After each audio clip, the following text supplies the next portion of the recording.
एक गांव में महाजन नाम का आदमी रहता था और उसी गांव के एक कारखाने में बहुत अच्छी नौकरी करता था।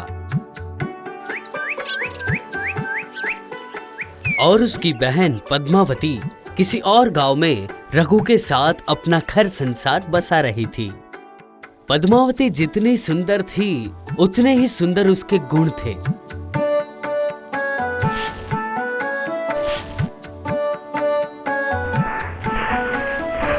ओ भाग्यवान, समोसा तलना हो गया? हाँ बस हो ही गया। आप साइकिल तैयार कीजिए, मैं समोसे लेकर आ ही रही हूँ।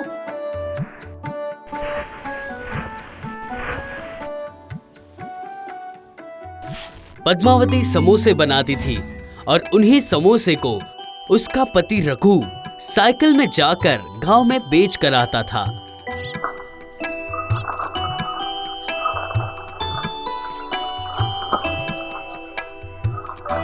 समोसे समोसे, गरम समोसे, आइए और खाइए गरम समोसे। रघु, मुझे 10 समोसे देना भाई। रघु, मुझे 8 समोसे दे देना। हाँ दे रहा हूँ।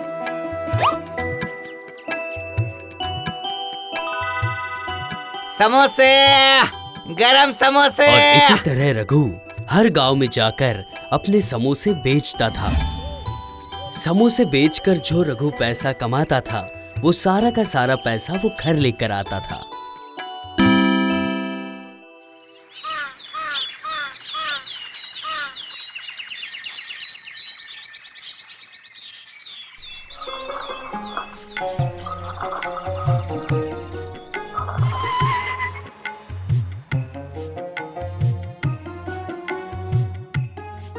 क्यों रे पद्मा, अरे कहाँ चली गई? अरे भैया आप आइए आइए। महाजन और पद्मावती एक दूसरे को देखकर बहुत ही खुश हो जाते थे। अब कितने दिन इस गांव में रुकेगी? चल मेरे साथ गांव चल। मैं वहाँ जाकर क्या करूँगी? मुझे वहाँ कौन काम देगा भैया? अरे तुम इस गांव में समोसे का ही तो व्यापार करती हो। अगर तुम हमारे गांव में चलोगी तो तुम वहाँ पे भी कर सकती हो। तुम्हें वहाँ बहुत फायदा होगा। वहाँ बहुत सारे लोग रहते हैं। और उसी समय रघु भी घर पर आ जाता है और महाजन रघु को एक ही बात बोलता है। लेकिन भैया, आपके गांव में मेरे समोसे कौन खाएगा भैया? हम सब खाएंगे। जहाँ मैं नौकरी करता हूँ वहाँ पर सभी लोग खाएंगे। मेरे कारखाने के पास एक छोटी सी दुकान है, तुम लोग भी वहाँ पर समोसे बेच देना। जब मैं कारखाने में जाऊँगा मेरे साथ ही चलना, और जब मैं लौटूंगा तो मेरे साथ ही लौट लेना। एक बार हमारे गांव चलकर देखो ना, अगर तुम्हें वहाँ पर फायदा नहीं हो रहा है तो तुम अपने गांव फिर से वापस आ जाना। आप इतना बोल रहे हैं तो मैं जरूर जाऊंगा। रघु महाजन की बात मान लेता है और ऐसा करके वो अपने गांव में वापस लौट जाते हैं। महाजन के गांव में रघु एक छोटा सा घर किराए पे लेता है। रघु और पद्मावती वहाँ रहना शुरू करते हैं और यहाँ पे भी पद्मावती पहले की तरह समोसे बनाना शुरू कर देती है और रघु साइकिल लेकर महाजन के कारखाने के पास जाकर समोसे बेचता है। रघु, मैं तुम्हारे समोसे अपने घर लेकर गया था, सबको बहुत पसंद आया। मेरी पत्नी ने कहा है कि आते समय दोबारा तुम्हारे समोसे लेकर आऊं। ये तो अच्छी बात है। मुझे ना 15 समोसे पैक करके दे दो। हाँ, बस अभी दे रहा हूँ, लीजिए।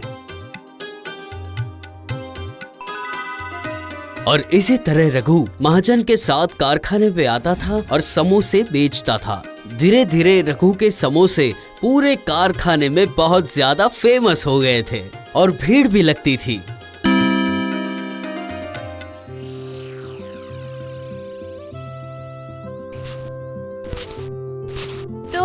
कुल मिलाकर हुए 510 रुपए। अच्छा है, ऊपर वाले की कृपा से हमारा समोसे का व्यापार अच्छा ही चल रहा है। बिल्कुल सही कहा तुमने। इसी तरह ऊपर वाले का आशीर्वाद अगर हम पर बना रहा तो देखना हमारा कष्ट हमेशा हमेशा के लिए दूर हो जाएगा। और इस तरह रघु जितने भी समोसे साइकिल से ले जाता था वो सारे के सारे समोसे बिक जाते थे।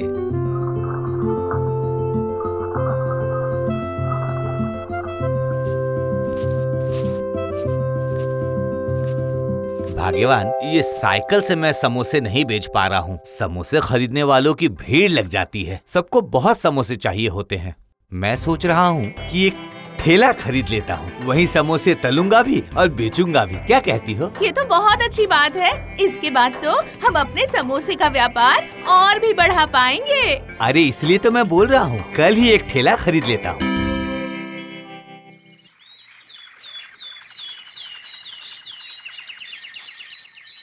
रघु ने एक हाथ गाड़ी ले ली और वहीं पे उसकी पत्नी और रघु दोनों मिलकर गरम गरम समोसे बेचने लगे और वो भी अच्छा चलने लगा था। और इस तरह रघु पहले से ज्यादा मुनाफा कमाने लगा था। जिस तरह रघु और पद्मावती ने इतनी मुश्किल में ये कारोबार शुरू किया था, साइकिल से शुरू किया था, और आज जाकर उनके पास एक ठेला आ गया है।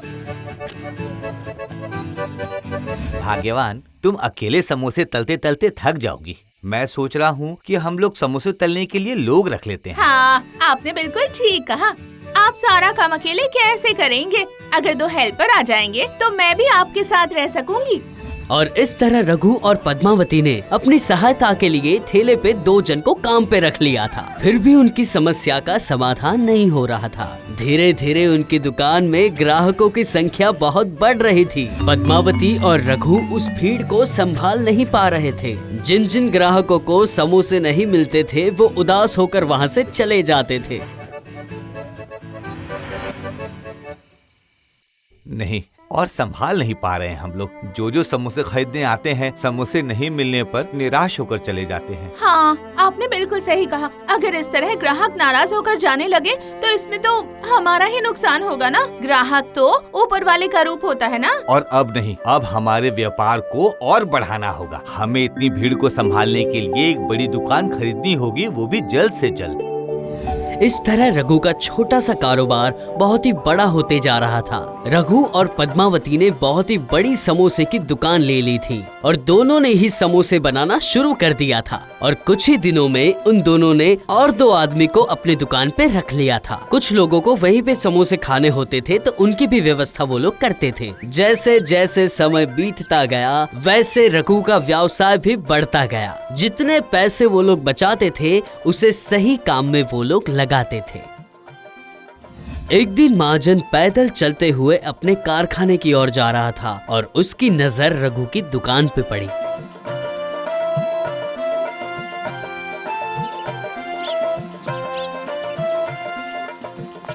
देखा, मेरी बात सुन के तुम लोग इस गांव में आए तो तुम्हें कितना फायदा हुआ। इसीलिए आज तुम लोग इतनी बड़ी जगह पर हो, समझ रहे हो ना? आपकी बात तो मैं हमेशा मानती हूँ भैया। अरे मैं एक बात और बोलता हूँ, वो भी सुन। क्या बात है भैया? अरे इतने दिन से मैं देख रहा हूँ कि रघु समोसे बेचते हुए कितने लोगों को संभाल रहा है। इसीलिए रघु हमारे यहाँ मैनेजर की पोस्ट के लिए एकदम सही आदमी है। लेकिन यहाँ पर रघु अपना समय नष्ट कर रहा है। ये आप क्या कह रहे हैं भैया? मुझे तो लगता है कि आपके काम से हमारा काम लाख गुना अच्छा है। अच्छा, वो कैसे? जरा बताओ मुझे भी। क्योंकि बहुत साल पहले जब हमने अपना समोसा बेचने का काम शुरू किया था तब आपने भी अपनी नौकरी शुरू की थी। उस समय आपकी पगार कितनी थी?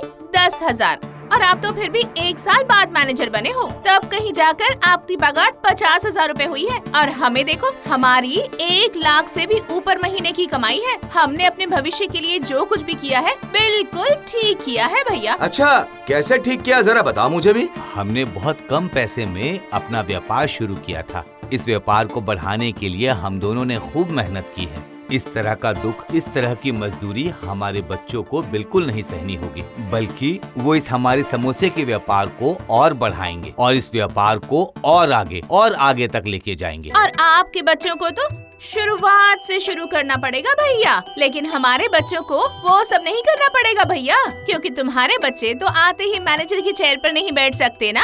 लेकिन आपके कारखाने के मालिक की संतान वो तो सीधे चेयर पर बैठ सकते हैं। लेकिन आपके बच्चों को आपकी चेयर तक पहुंचने के लिए बहुत मेहनत करनी पड़ेगी। अब आप बताइए भैया, किसका समय बर्बाद हो रहा है? ये सब बात सुनने के बाद महाजन को लगा कि रघु और पद्मावती सही बोल रहे हैं। महाजन वहाँ से चुपचाप चले जाता है। पद्मावती और रघु फिर से अपने काम में लग जाते हैं।